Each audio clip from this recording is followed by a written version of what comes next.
રાસ એવા અનેક પ્રકારના નૃત્યો કરીએ છીએ.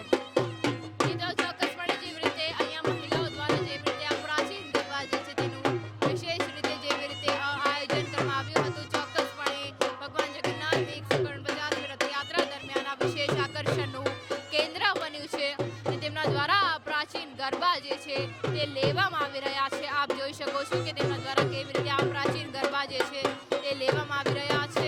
ભગવાન જગન્નાથની ભક્તિ કરતા આ ભક્તિ ભાવ સાથે જેઓ આ ગરબા કરી રહ્યા છે, આ પ્રાચીન ગરબો છે આપણો, એ જો આ મહિલાઓ દ્વારા કરવામાં આવી રહ્યું છે અને તેમના દ્વારા જ આપ જોઈ શકો છો જેવી રીતે તેમના દ્વારા ઉજવવામાં આવી રહ્યું છે ગરબો, જેવી રીતે ઉજવવામાં આવી રહ્યો છે.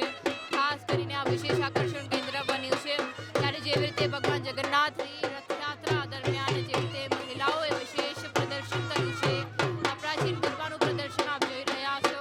ત્યારે જેવી રીતે આપની સાથે હજી એક મહિલા ઉપસ્થિત છે જે આપણે જેવી રીતે પ્રાચીન ગરબો આજે તમે કરી રહ્યા છો ભગવાન જગન્નાથની રથયાત્રામાં, શું કહેશો? બહુ મજા આવે છે અમને અહીંયા રમવા આવવામાં. અમે 20 વર્ષથી આ રમવા આવી છીએ અહીંયા. આ ગરબા વિશે આપ શું કહેશો? કાંઈ નહીં, અમને કાકા ભાભી બહુ જ મજા આવે છે. અમે અહીંયા 20 વર્ષથી આ રમવા આવીએ છીએ.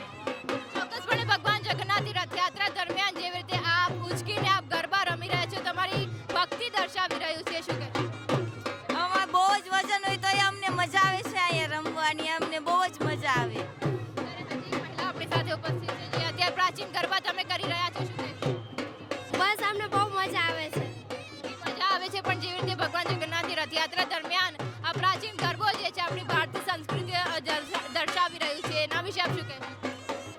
આ ભારતીય સંસ્કૃતિ દર્શાવીને બધા પ્રતિક મોજ માંડવડી એવું